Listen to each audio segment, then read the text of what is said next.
સાથીઓ, જય ભીમ, નમો બુદ્ધાય. આજે આપણે ફરી મળી રહ્યા છીએ. આંબેડકર દર્શન યુટ્યુબ ચેનલ આપ સૌનું હાર્દિક સ્વાગત કરે છે.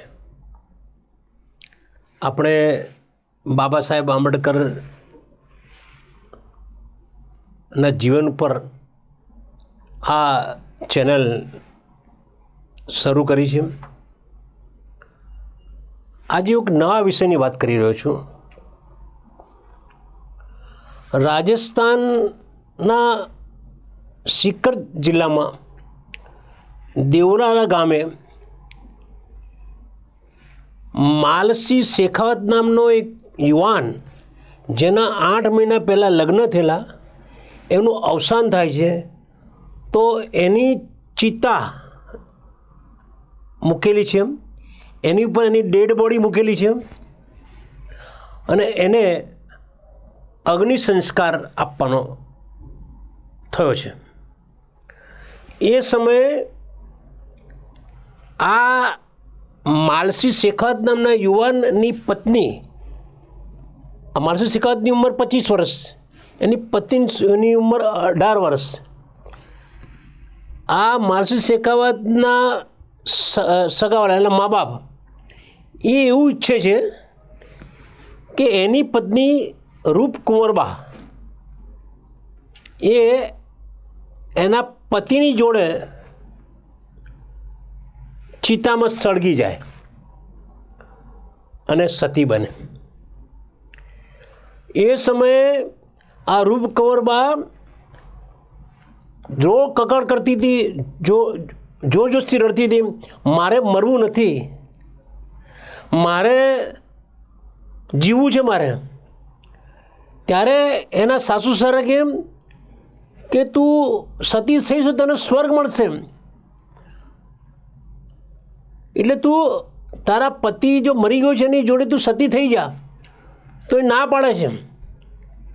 તો ત્યાંના લોકો જે ભેગા થયેલા લોકો એ છોકરી બૂમો પણ ચીસો પાડે છે, એની મા બાપને કે મમ્મી પપ્પા પણ બચાવો, મારે નથી મરવું, મારે જીવવું છે. અને એ સમયે આ બધા સાસરી પક્ષવાળા એને ઊંચી કરીને એ ચિતાનીમાં મૂકી દે છે અને આગ લગાડી દે છે. પેલી ત્યાં છોકરી ઊભી થઈ જાય છે ને મેં બહાર નીકળવાની કોશિશ કરે તો બધા લોકો વાંસના દંડાઓ લઈને એને બહાર નીકળવા દેતા નથી. અને એ કુંવરબા, રૂપકુંવરબા એ એના પતિ માલસી શેખાવતની સાથે બળી મરે છે અને સતી થાય છે. એ સ્ત્રીને બળી મળવું નહોતું, એને જીવવું હતું, પણ બળજબરીથી આ ઘટના બને છે. આ ઘટના 4 સપ્ટેમ્બર 1984 બને છે રાજસ્થાનની અંદર. અને આ ઘટનાની અંદર 45 લોકો સામે આરોપ લગાડવામાં આવે છે. પણ ભારત સરકારના કાયદા કાનૂન, ન્યાયતંત્ર, પોલીસ તંત્ર, વહીવટીતંત્ર, સરકાર, બધા લોકો સતી પ્રથાને પવિત્ર ગણે અને શાસ્ત્રોના પ્રમાણે લખ્યું છે એ પ્રમાણે આ સતી પ્રથા થઈ, સતી બની છે. એટલે 45 જણ નિર્દોષ છૂટે છે. તમને આક્રોશ આવો છે. એક સ્ત્રીને એના પતિની સાથે મરવું નથી, બળવું નથી, એને જીવવું છે. પણ એ સમાજ જે સતી પ્રથામાં માનતો હતો એ એના પતિ જોડે એને બાળી મૂકે છે. આવી ઘટનાઓ 1947 પછી 41 ઘટનાઓ બની છે.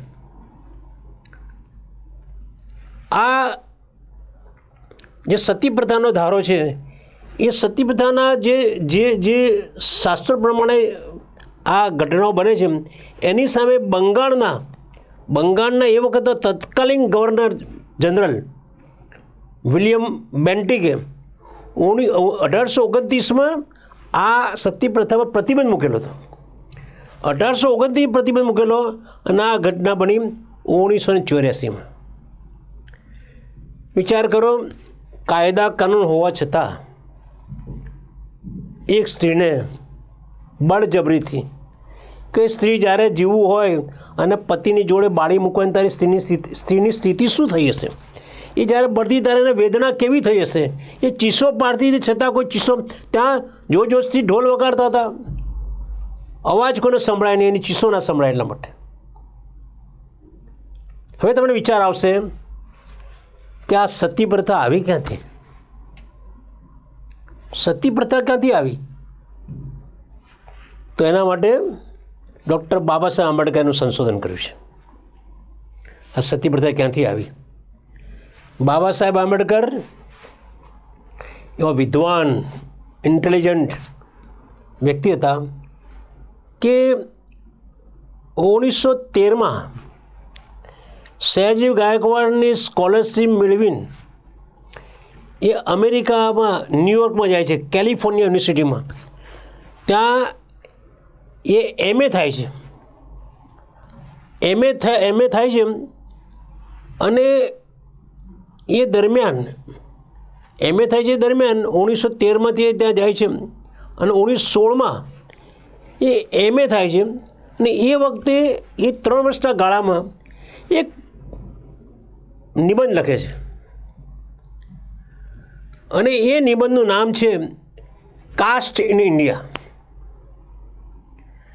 Caste in India, their mechanism, genesis and development, એવું એક નિબંધ લખે છે અને એ નિબંધનું પુસ્તક બને છે. અને બાબા સાહેબનું પહેલું પુસ્તક છે, પહેલું પ્રકાશન છે. એ પુસ્તકની અંદર બાબા સાહેબે લખ્યું છે કે સતી પ્રથાનું કારણ આ કાસ્ટ સિસ્ટમ છે. સતી પ્રથાનું કારણ કાસ્ટ સિસ્ટમ છે. કોઈના મગજમાં ઉતરે નહીં એ વાત છે. પણ આ જે નિબંધ લખ્યો એ નિબંધ બાબા સાહેબ આંબેડકર 9/5, હમણાં આપણે 9/5 આવવાની છે, 9/5/1916માં 9 મે 1916ની અંદર બાબા સાહેબ ન્યૂયોર્કની કેલિફોર્નિયા ત્યાં એમની જે યુનિવર્સિટી છે, યુનિવર્સિટીની અંદર પ્રોફેસર ડૉક્ટર એ ગોલ્ડન વિઝરના એન્થોલોજીના સેમિનારમાં બાબા સાહેબ આ નિબંધ વાંચે છે. ત્યાં નિબંધ, અને એ નિબંધ વાંચ્યા પછી આખા હોલમાં સોંપો પડી જાય છે. બાબા સાહેબે સંશોધન કરીને લખ્યું છે અને આ લેખના કારણે, ત્યાં નિબંધના કારણે અમેરિકન જર્નલ ઓફ ધ સોશિયોલોજીમાં વર્લ્ડ બેસ્ટ લિટરેચર તરીકે એનું નામ મુકાય છે. આ પુસ્તક world best literature of the month, May month 1916ના મે માટે એને વર્લ્ડ બેસ્ટ લિટરેચર ગણવામાં આવે છે. એટલું સુંદર એમણે સંશોધન કર્યું છે. ઇવન ઇન્ડિયન એન્ટિક્વેરી નામના માસિકમાં એ મે મહિનામાં પ્રસિદ્ધ પણ થાય છે. એમાં બહુ ઓછા લેખો પ્રસિદ્ધ થાય છે. ઇન્ડિયન એન્ટિક્વેરી બહુ સંશોધન લેખો હોય તો પ્રસિદ્ધ થાય, એમાં પ્રસિદ્ધ થાય છે. એટલે તો વિચાર કરો, બાબા સાહેબે આ સંશોધન કર્યું છે. આ સંશોધન જે કર્યું છે એના વિશે, બાબા સાહેબના વિશે જે પુસ્તકો લખાયા છે એમાં કીરનું પુસ્તક છે, એમાં 33મા પાને આની નોંધ મૂકેલી છે. પછી પરિહાર રાજસ્થાનના લેખક છે, એમના 30ના પાના ઉપર આ પુસ્તક વિશે લખ્યું છે. ઇવન બાલી પંજાબના લેખક છે, એમના 44ના પાના ઉપર આ પુસ્તકની વિશે નોંધ મૂકેલી છે. જ્યોતિગઢ સાહેબનું જે પુસ્તક છે, પી જ્યોતિગઢ સાહેબ, ડૉક્ટર પી જ્યોતિગઢ, એમને બાબા સાહેબ પર લખ્યું છે, એમના 60 નંબરના પેજ ઉપર આની નોંધ મૂકેલી છે. અને સોનટકે નામના વ્યક્તિ છે, એમને 96 નંબરના પેજ ઉપર આ પુસ્તક વિશે નોંધ મૂકેલી છે. આ પુસ્તક એટલું મહત્ત્વનું પુસ્તક છે. આજે મારે એ પુસ્તક વિશે તમને વાત કરવાની છે. આ પુસ્તક વિશે વાત કરતાં પહેલાં ભારતની અંદર કઈ વસ્તી હતી? ભારતની અંદર જ્યારે આદિ વાત કરીએ, 2-3 હજાર વર્ષ પહેલાંની વાત કરીએ, તો ભારતમાં 12થી લોકો ભારતમાં આવ્યા, આર્યો ભારતમાં આવ્યા. અને આર્યો આવ્યા પછી આર્યો જે મૂળ નિવાસી લોકો સાથે લડ્યા, ઝઘડ્યા, પછી સતત દિલ દઈને લડ્યા, ધરે ના જાય તો લડ્યા અને પછી સંપીને રહેવા માંડ્યા. આર્યની સંસ્કૃતિ, ભારતની જે મૂળ નિવાસી સંસ્કૃતિ અને આર્ય સંસ્કૃતિ બે મળ્યા. થોડા વર્ષો પછી બીજા લોકો, આર્યો પછી બીજા લોકો દ્રવિડ લોકો આવ્યા, અને દ્રવિડો આવ્યા એટલે એના પુરોગામી જોડે ઝઘડ્યા, આર્યો જોડે ઝઘડ્યા, મૂળ નિવેશ જોડે ઝઘડ્યા, એ પણ ધરીને ઝઘડ્યા પછી પાછા એ ભેગા થયા, એક નવી સંસ્કૃતિ ઊભી થઈ. એ પછી અલગ અલગ સિથિયન નામની એક સંસ્કૃતિ એ ભારતમાં આવી, સિથિયન, અને એ આવીને એ પણ આના પુરોગામી જોડે લડ્યા, અને પુરોગામી લડ્યા પછી એ સંપીન રહ્યા. પછી મોંગોલિયન લોકો પણ આવ્યા ભારત દેશમાં, એ પણ એમના પુરોગામી જોડે બધા જોડે લડ્યા, આર્યો જોડે લડ્યા, મૂળ નિવાસી જોડે લડ્યા, દ્રવિડ જોડે લડ્યા, સિથિયન લોકો જોડે લડ્યા, અને એક આખી નવી સંસ્કૃતિ આ બધા ભેગા થઈને એ નવી સંસ્કૃતિ ઊભી કરી. જે લોકો ભારતમાં આવ્યા એ જ્યાંથી આવ્યા ત્યાં એ વસ્યા. ધારો કે આપણે અમદાવાદ શહેરની વાત કરીએ તો અમદાવાદ શહેરની અંદર જે આખું અમદાવાદ શહેર છે એની બધી બોર્ડર પર જુઓ, જે બોર્ડર પર જે ગામો છે એ ગામના લોકો એ અમદાવાદ શહેરની બોર્ડર પર, એમની નજીકની બોર્ડર પર રહેતા હોય. ધારો કે મહેસાણા અને કલોલ બાજુથી આવતા હોય તો ચાંદખેડા બાજુ નહીં રહેતા હોય, રાણી બાજુ રહેતા હોય. આ બાજુ ધારો કે નરોડા બસથી આવતા હોય તો નરોડામાં રહેતા હોય. આ બાજુ લાંબા બસથી આવતા હોય તો લાંબાની નજીકમાં રહેતા હોય, લાંબાની એ બાજુ દૂરથી ગામમાં આવતા હોય. સરખેજ બાજુ આવતા હોય તો એ ત્યાં સરખેજ બાજુના ગામો ત્યાં રહેતા હોય. એ બધા પોતપોતાની નજીક પડતી ત્યાં રહેતા હોય. એવી રીતે આ બધી પ્રજાઓ ભારતની બોર્ડર ઉપર, બોર્ડર નજીકની લોકો રહેવા માંડ્યા. એટલે આજે તમે જો ભારતની બોર્ડર તમે જ્યારે આમ રાઉન્ડ લગાવો તો તમને ખબર પડી જાય કે મોંગોલિયન કોણ છે, આર્યો કોણ છે, સિથિયન કોણ છે, દ્રવિડો કોણ છે, એ તમને ખબર પડી જાય. એટલે ભારતની અંદર આ ચારે લોકોનું મિશ્રણ છે, અને એ એક આખી સંસ્કૃતિ ઊભી થઈ છે. હવે આ લોકો સંસ્કૃતિ ઊભી થઈ અને રહેવા લાગ્યા. એમાં એક વર્ગ એવો પણ હતો કે જે ક્રિયાકાંડમાં માનતો હતો, ધર્મનું કામ કરતો હતો. એક વર્ગ એવો હતો, એની અંદર એક ગ્રુપ એવો હતો. એક ગ્રુપને એવું થયું કે ભાઈ આની અંદર આ જે બધા લોકો છે એ બધા જોડે રહીએ આપણે, અને પછી અંદરો અંદર લગ્ન કરીએ બધા લોકો, તો શું કહેવાય કે અપવિત્રતા અથવા લોહીનું મિશ્રણ થાય, અન્ય લોહીનું મિશ્રણ થાય. એટલે એમને એવું વિચાર્યું કે આપણે 12 લગ્ન નહીં કરવા, આપણે 12 લગ્ન, એક ગ્રુપ એવું કે 12 લગ્ન નહીં કરવા, અને કોઈનું ખાવું નહીં, 12 ખાવું નહીં, અને 12 લગ્ન નહીં કરવા. એટલે આ જ્ઞાતિ જે છે, જે કાસ્ટ છે, એ કાસ્ટની શરૂઆત અહીંથી થઈ. અને એના માટે અલગ અલગ ચિંતકો લોકોએ આના વિશે બધી અલગ અલગ વાતો કરી છે, બરાબર.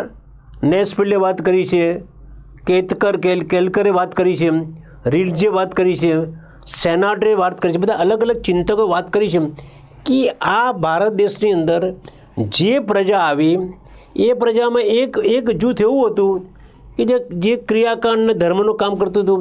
એ લોકોને લાગ્યું કે આપણે આપણું લોહી શુદ્ધ રાખવું છે, અથવા આપણે સ્વસ્થ રહેવું છે, બીજા જોડે ભળવું નથી. તો એક કામ કરીએ કે આપણે અંદર લગ્ન કરીએ અને બહાર ન જમીએ, સમૂહ ભોજન ના કરીએ, અને બહાર લગ્ન, બહિર્લગ્ન ઉપર પ્રતિબંધ મૂકીએ. હવે આ વિચાર કરો, બહિર્લગ્ન પ્રતિબંધ એ જ્ઞાતિની વિશિષ્ટતા છે. બહાર લગ્ન ન કરવા, બહાર લગ્ન નહીં કરવા એ જ્ઞાતિની વિશિષ્ટતા છે. તમે જુઓ કે દરેક પોતે જે લગ્ન પોતે એનું જે કંઈ કુળ હોય કે જે કંઈ હોય, એ લોકો અંદર લગ્ન કરતા નથી, પોતાના સગાવાલાની અંદર લગ્ન કરતા નથી. પણ આ લોકો એવો નિયમ બનાવ્યો એ જમાનામાં કે ભાઈ આપણે 12 લગ્ન કરવા નથી, બહિર્લગ્ન પ્રથા પ્રતિબંધ, અને બહારનું ભોજન સભોજન કરવું નથી. એટલે એક વર્ગ ઊભો થયો કે જે લોકો બહિર્લગ્ન પ્રથા પર પ્રતિબંધ મૂક્યો હતો, એની પર વર્ચસ્વ કર્યું. હવે વિચાર કરો કે એક વર્ગ એવો હતો કે જે લોકોએ આ પ્રતિબંધ મૂક્યો, બાર લગ્ન કરવા નથી. તો સમજો કે એ જે વર્ગ છે એ વર્ગની અંદર જે લોકો છે એ લોકો સરખા પુરુષ સરખા સ્ત્રીઓ હોવા જોઈએ. બાબા સાહેબ લખ્યું છે કે જે વર્ગ એવું વિચારે કે બાર લગ્ન કરવા નથી, તો એમના વર્ગમાં સરખા સ્ત્રીઓ સરખા પુરુષો હોવા જોઈએ. જ્યારે લગ્ન કરવાની વાત આવે ત્યારે કોઈ પણ સ્ત્રી રહી ના જાય અને કોઈ પુરુષ ના રહી જાય, બરાબર. એટલે એવા સરખા સ્ત્રીઓ સરખા પુરુષો હોય તો પછી આ જૂથ ચાલી શકે ને આ વાત ચાલી શકે, બાર લગ્ન ન કરવાની વાત ચાલી શકે. હવે આમને તો બાર લગ્ન ન કરવા અને સભોજન ન કરવાની વાત કરી તો પછી બાબા સાહેબ લખ્યું કે આને માટે એમને લક્ષ્મણ રેખા દોરવી પડે. ને એમણે લક્ષ્મણ રેખા દોરી એ કોઈએ પણ બાર લગ્ન કરવાની, ભોજનની વાત જવા દો, બાર લગ્ન કરવાની કોઈ પણ પોતાના જે જૂથ બનાવ્યું છે, જે ક્રિયાકાંડ કરતું ધર્મ પુરુષનું અથવા ધર્મનું કામ કરનાર લોકો, એ લોકોએ નક્કી કર્યું કે આપણે કોઈ પણ બહાર જશે નહીં અને જો બહાર લગ્ન કરશે તો એને નાત બહાર મૂકી દઈશું, બરાબર. એટલે એક એમને લક્ષ્મણ રેખા દોરી. હવે લક્ષ્મણ રેખા દોરી તો એમાં બાબા સાહેબને કહેવું છે કે આ લોકોના ધારો કે સ્ત્રી પુરુષ સરખે સંખ્યામાં હોય, સમાન ઉંમરના હોય તો લગ્ન થઈ શકે. પણ ધારો કે એ લગ્ન થયા અને એ એક કપલ, એક સ્ત્રી પુરુષ છે, દંપતી છે, એ દંપતીમાંથી ધારો કે પુરુષ મરી જાય, બાબા સાહેબ લખે છે પુરુષ મરી જાય તો જે સ્ત્રી એની પત્ની છે એ વિધવા થાય છે. તો વિધવા માટે પુરુષ મરી ગયો છે એટલે વિધવા માટે પ્રશ્નો ઊભા થાય. એ વિધવાનું શું કરવાનું? એ વિધવાને માટે એમને બે નિયમ બનાવ્યા. એક નિયમ બનાવ્યો કે આ જો સ્ત્રી છે, આપણા પાસે તો જે પુરુષો ને બધા સરખી સંખ્યામાં છે, આ સ્ત્રીને બીજો કોઈ પુરુષ પરણી શકે એવું નથી. ત્યાં સંખ્યા જ નથી, પુરુષ બીજા પરણી એક કરતાં બીજી બે સ્ત્રીઓ રાખવાનો કાયદો પણ નહોતો.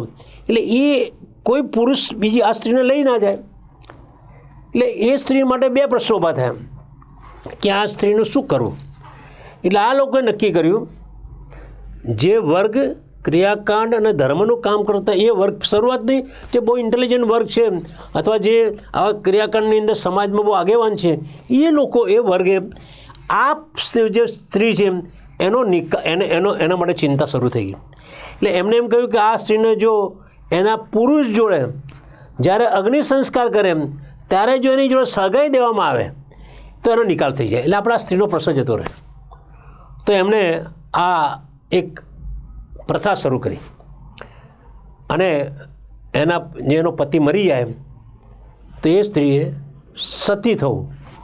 એ સતી થવાનું જે કારણ છે એ આજે જે જ્ઞાતિ કાસ્ટ સિસ્ટમ ઊભી કરી. કાસ્ટ સિસ્ટમ ઊભી કરી એટલે એક વર્ગ એવું કર્યું કે બહાર બીજા લગ્ન ન કરવા. એટલે એક આખી જ્ઞાતિ ઊભી થઈ, એ જ્ઞાતિ ઊભી થઈ, બીજે લગ્ન નહીં કરવા એટલે જ્ઞાતિ ઊભી થઈ. અને એનો જો જ્યારે પતિ મરી જાય ત્યારે સ્ત્રીએ શું કરવું? તો સ્ત્રીને એમને સતી કરવી, એના પતિ જોડે સળગાવી દેવી. બીજો રસ્તો એ હતો કે એને પરમેનન્ટ કાયમ વૈધવ્ય ભોગવવાનું. વૈધવ્ય ભોગવવાનું એટલે એ સ્ત્રી વાળ કઢાઈ નાખવાના, સફેદ કપડાં પહેરવાના, કોઈ દાગીના પહેરવાના નહીં અને ઘરના ખૂણામાં એક જગ્યાએ બેસી રહેવાનું, આખી જિંદગી બેસી રહેવાનું. આવા તો આપણે ઘણી નવલકથાઓ વાંચ્યું છે અને આપણે કદાચ સમાજમાં પણ આવા કેસો જોવા મળેલા છે કે પરમેનન્ટ કુંવારી છોકરી, નાની ઉંમરની સ્ત્રી જો વિધવા થઈ હોય તો આખી જિંદગી એનો વૈધવ્ય ભોગવવાનું. એટલે બાબા સાહેબ કે જો આ વૈધવ્ય ભોગવાની વાત આવી તો પછી આ સ્ત્રીની એની ચિંતા કોણ કરશે? આ સ્ત્રીના કારણે સમાજમાં શિથિલ ચારિત્ર્ય ઊભું થશે. તો શિથિલ ચારિત્ર્ય ઊભું થવાનું કારણ શું છે? આ કાસ્ટ સિસ્ટમ. આ જે લોકોએ કાસ્ટ સિસ્ટમ ઊભી કરી કે ભાઈ કે અમારે અમે બીજા લોકો પરણીશું નહીં, બહારના અમે જે જૂથ બનાવ્યું છે એ જૂથની બહાર પરણીશું નહીં અને બહાર જમીશું નહીં. એટલે એમને એક વર્ગ ઊભો કર્યો. વર્ગને આપણે કહીશું જ્ઞાતિ. હવે એ જ્ઞાતિ વ્યવસ્થા ઊભી થવાના કારણે એક સ્ત્રીને સતી થવું પડ્યું અને બીજી સ્ત્રીને પરમેનન્ટ વૈધવ્ય ભોગવવું પડ્યું. અને વૈધવ્ય ભોગવવાના કારણે શિથિલ ચારિત્ર્ય પણ ઊભું થવાની શક્યતા રહેલી છે. હવે આ તો આપણે એક કિસ્સાની વાત કરી, સતી પ્રથા અને આજીવન વૈધવ્ય. હવે ધારો કે એ દંપતીમાંથી સ્ત્રી મરી ગઈ ધારો કે, તો શું થશે?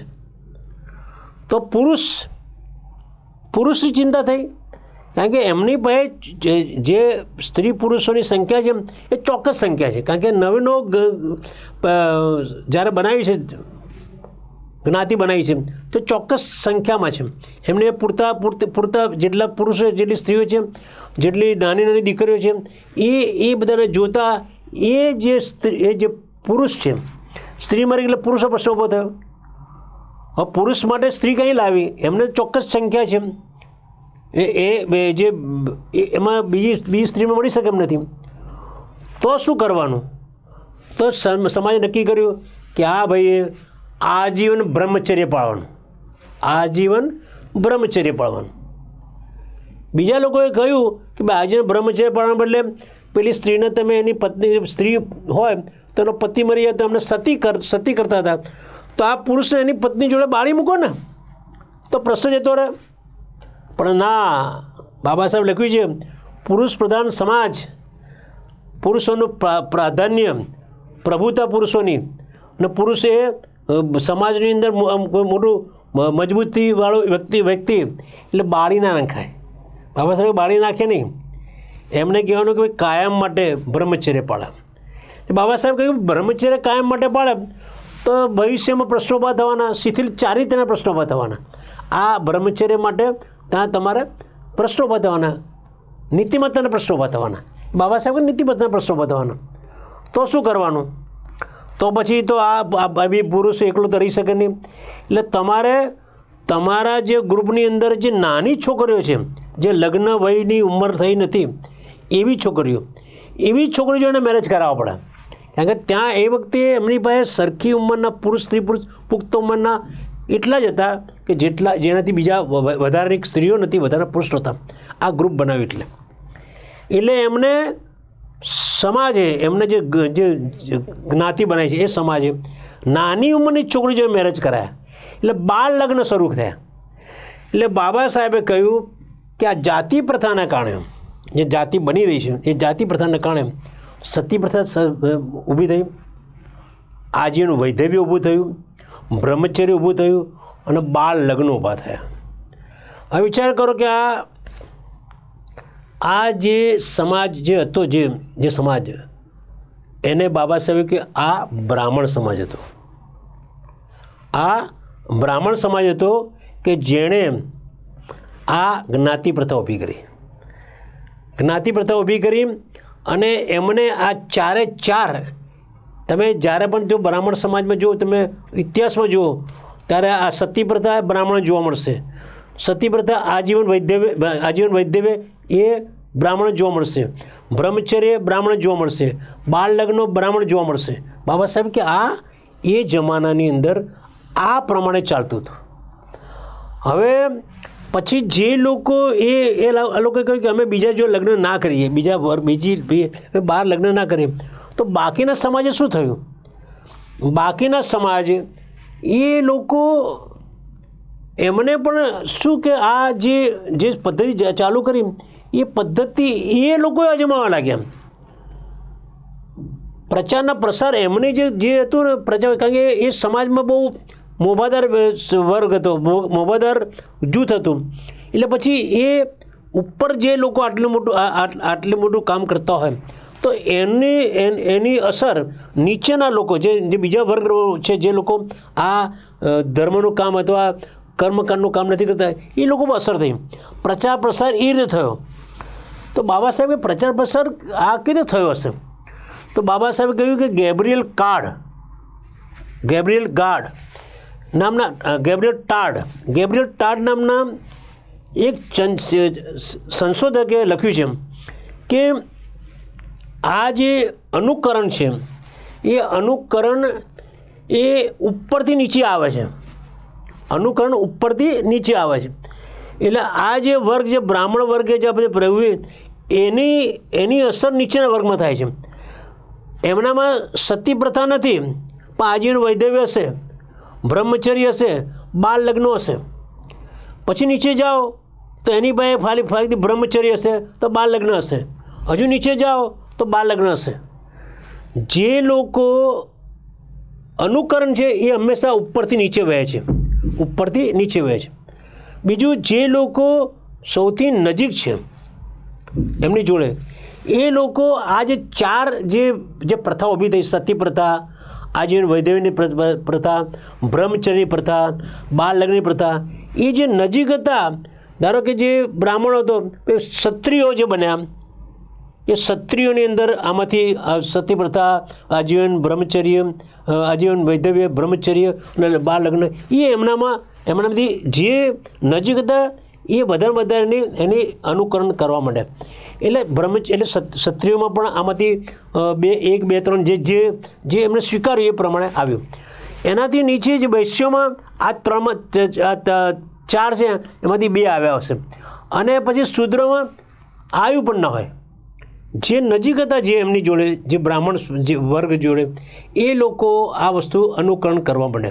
અને અનુકરણ હંમેશા ઉપલા વર્ગની અનુસરણ થાય. અને પવિત્રતા સાથે એનું જે જોડાયેલું હોય તો વધારે અસર થાય. એટલે તમે જુઓ કે બાબા સાહેબે જે પુસ્તક લખ્યું છે, એ પુસ્તકનું કહેવાનો ભાવાર્થ એ છે કે બાબા સાહેબે આ પુસ્તકને કાસ્ટ, જાતિ પ્રથા કેવી રીતે, એટલે જ્ઞાતિ પ્રથા કેવી રીતે ઊભી થઈ એની પર પ્રકાશ ફેંક્યો છે. કે જ્ઞાતિ પ્રથા આ રીતે પેદા થઈ છે કે એક વર્ગે જ્યારે પોતાના દરવાજા બંધ કરી દીધા, એક વર્ગ, અને બહાર લગ્ન કરવાના બંધ કરી દીધા, બહાર ભોજન લેવાનું બંધ કરી નાખ્યું, અને બંધ બારણે બધા નિર્ણયો લેવા માંડ્યા. એ બંધ બારણાના નિર્ણયો અને બહાર લગ્ન નહીં કરવા અને બહાર ભોજન નહીં કરવું, એના કારણે આ જ્ઞાતિ પ્રથા ઊભી થઈ. અને એ જ્ઞાતિ પ્રથાની અંદર જે લોકોએ આ લોકોના નિયમોને અનુસર્યા નહીં, એ લોકોએ બહિષ્કાર કર્યો. ક્ષત્રિય બન્યા, અમુક વૈશ્ય બન્યા અને શૂદ્ર બન્યા. હા, એ રીતે એનો બહિષ્કાર કર્યો. એટલે એમને જે લોકો પાળ્યા નહીં, એમની આ નિયમો પાળ્યા નહીં, એટલે એમનો બહિષ્કાર થયો. એટલે આ રીતે એક જ્ઞાતિ પ્રથા ઊભી થઈ. અને જ્ઞાતિ પ્રથાના કારણે મેં આગળ કહ્યું એમ, એ સતી પ્રથા, ભારતમાં જે સતી પ્રથા આવી, એ આ બ્રાહ્મણોએ ઊભી કરેલી જ્ઞાતિ વ્યવસ્થાના કારણે સતી પ્રથા આવી. બ્રાહ્મણોએ ઊભી કરેલી આ જ્ઞાતિ પ્રથાના કારણે આજીવન વૈધવ્ય આવ્યું. આ બ્રાહ્મણોએ ઊભી કરેલી જ્ઞાતિ પ્રથાને કારણે બ્રહ્મચર્યનો વિચાર આવ્યો. આ બ્રાહ્મણોના જ્ઞાતિ વ્યવસ્થા ઊભી કરવાને કારણે બાળ લગ્નો શરૂ થયા. બરાબર? કારણ કે એ સિવાય છૂટકો જ નહોતો. તમે જ્યારે એક જૂથ નક્કી ફિક્સ જ હોય, સરખા પુરુષ સરખા સ્ત્રીઓ હોય, નાની બાળકી હોય, અને એના જ્યારે પ્રશ્નો પાછા કોઈ મરી જાય, 2માંથી 1 મરી જાય, 2 મરી જાય તો પ્રશ્નો પડી જતો. સ્ત્રી પુરુષ દંપતી 2 મરી જાય પ્રશ્નો પડતો નથી. 1 મરી જાય તો પછી એનું શું કરવું? 2માંથી 1 મરી જાય તો આ જે વ્યવસ્થા ઊભી થઈ સતી પ્રથાની, આજીવન વૈધવ્યની, બ્રહ્મચર્યની, બાળ લગ્નની, એ જ્ઞાતિ પ્રથાને કારણે જ્ઞાતિ બનાવી. પોતે એક જૂથ બનાવ્યું અને જ્ઞાતિ બનાવી. અને જ્ઞાતિ પ્રથા ભારતની અંદર જે આવી, એ આ રીતે ભારતમાં જ્ઞાતિ પ્રથા આવી. વર્ષો પહેલાં જ્ઞાતિ પ્રથા આવી. એવું નથી કે આજની વાત કરું છું. આપણે વેદોના જમાના પહેલાં આ જ્ઞાતિ પ્રથા ઊભી થઈ. અને મનુસ્મૃતિ તો આમાં કે મનુને કે લેવા દેવા જ નથી. મનુ આ કામ કરી શકે એમ હતા જ નહીં. મનુસ્મૃતિને જે મનુ છે એ આ કામ કરી શકે એમની શક્તિ નથી. એમણે તો આ જે વ્યવસ્થા છે જ્ઞાતિ પ્રથાની, એમાંથી વર્ણ વ્યવસ્થા ઊભી થઈ અને વર્ણ વ્યવસ્થાના નિયમો જે હતા એને કડક નિયમો બનાવ્યા, બરાબર. એને શું કહેવાય કે બંધારણ બનાવ્યું, સંવિધાન બનાવ્યું, હિન્દુઓનું સંવિધાન બનાવ્યું. એટલે સંવિધાન બનાવવા જે વ્યવસ્થા ઊભી થઈ એ મનુએ ઊભી નથી કરી. મનુએ તો એ જે વ્યવસ્થા છે એને કડક એના નિયમો બનાવ્યા, સંવિધાન બનાવ્યું અને એનો અમલ કરાવ્યો. એટલે બાબા સાહેબનું કહેવું છે કે જ્ઞાતિ પ્રથા આવવાનું કારણ એક વર્ગ આખો જે બહુ બુદ્ધિશાળી વર્ગ, બ્રાહ્મણોનો વર્ગ છે, એમને આ જ્ઞાતિ ઊભી કરી છે. અને એ જ્ઞાતિને કારણે ભારત દેશની અંદર સતી પ્રથા આવી. જે સ્ત્રીનો પતિ મરી જાય એને આજીવન વૈધવ્ય ભોગવવું પડે. જે પુરુષની પત્ની મરી જાય એને આજીવન બ્રહ્મચર્ય પાળવું પડે. જે પુરુષની સ્ત્રી મરી જાય એને બાળ લગ્ન કરવા પડે. સ્ત્રી ના મળે એટલે બાળ લગ્ન કરવા પડે. એ જમાનાની વાત છે. બાળ લગ્ન કરવા પડે એટલે બાળ લગ્નો જે આવ્યા, જ્યારે ભારતમાં જે બાળ લગ્નો થાય છે એના માટે જવાબદાર કોઈ હોય તો આ બ્રાહ્મણ વર્ગ છે. સતી પ્રથા માટે જે વાત કરી, સતી પ્રથા બિચારી જે સ્ત્રી હતી રૂપકુંવરબા, એને નહોતું મરવું, છતાં પછી એ જે આ વ્યવસ્થા ઊભી કરી બ્રાહ્મણોએ પછી એને પુસ્તકો લખ્યા, 700 લખ્યા એની ઉપર. અને એમાં લખ્યું કે પતિ પાછા મરી જાય એને સ્વર્ગ મળે છે અને 6000 5000 વર્ષ સુધી એ સ્વર્ગમાં રહે છે, આવું લખ્યું. જેના કારણે સ્ત્રીઓ પછી સતી થવા માંડી, સતીઓના મંદિર બનાવવા માંડ્યા, એની પૂજા થવા માંડી. એ ફક્ત બ્રાહ્મણોને કારણે. એમને જો બહાર લગ્ન, પોતાના જૂથ છે બહાર લગ્નની પ્રથા રાખી હોત તો એની જે સ્ત્રી છે એને બીજો પુરુષ મળી ગયો હોત, બરાબર. એટલે સતી પ્રથા ના થઈ હોત. અને જો બહાર લગ્નની પ્રથા હોત તો જે સ્ત્રી એને આજીવન વૈધવ્ય ભોગવવું ના પડત. સતી ના થવું પડત, આજીવન વૈધવ્ય ભોગવવું ના પડત.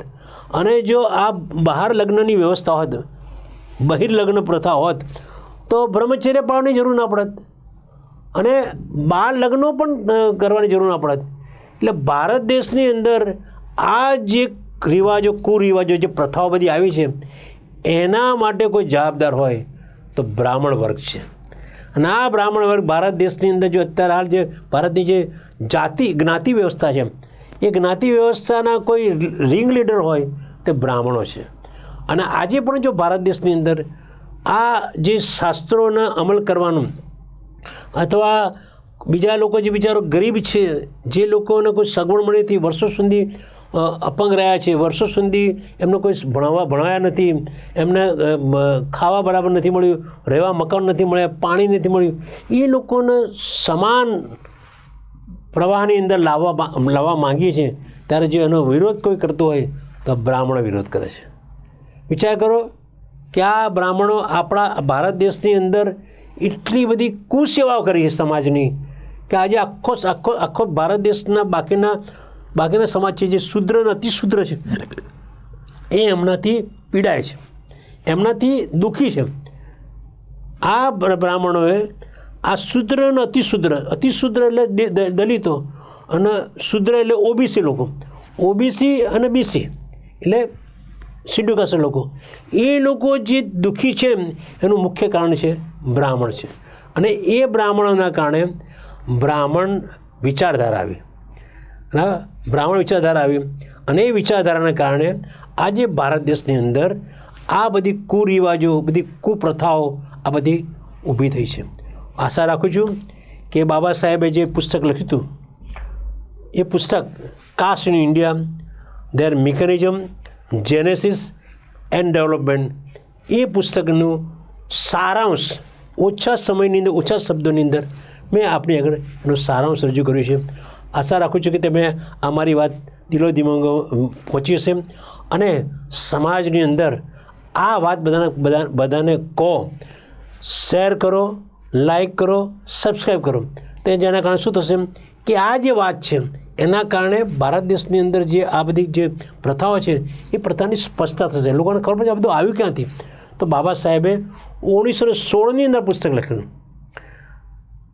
બરાબર. તો બાબા સાહેબ એ વખતે પુસ્તક લખ્યું જ્યારે પોતે BA થયા પછી MA થવા માટે અમેરિકા ગયા, ન્યુયોર્કની અંદર કેલિફોર્નિયા યુનિવર્સિટીમાં. ત્યાં એમને ભણતા BA પછી MA થયા, એ ભણતા એમને આ પુસ્તક સંશોધનાત્મક પુસ્તક લખ્યું. અને આજે પુસ્તકની જે એમને વિચાર સંશોધન કર્યું છે એટલું સાચું છે, એટલું અસરકારક છે કે આપણે એમાં કંઈ ત્રુટિઓ શોધી શકીએ એમ નથી. એવા બાબા સાહેબને આ સંશોધન લેખ બનાવવા માટે, સંશોધન પુસ્તક બનાવવા માટે આપણે એમને સેલ્યુટ કરીએ છીએ. Thank you. જય ભીમ, જય ભારત.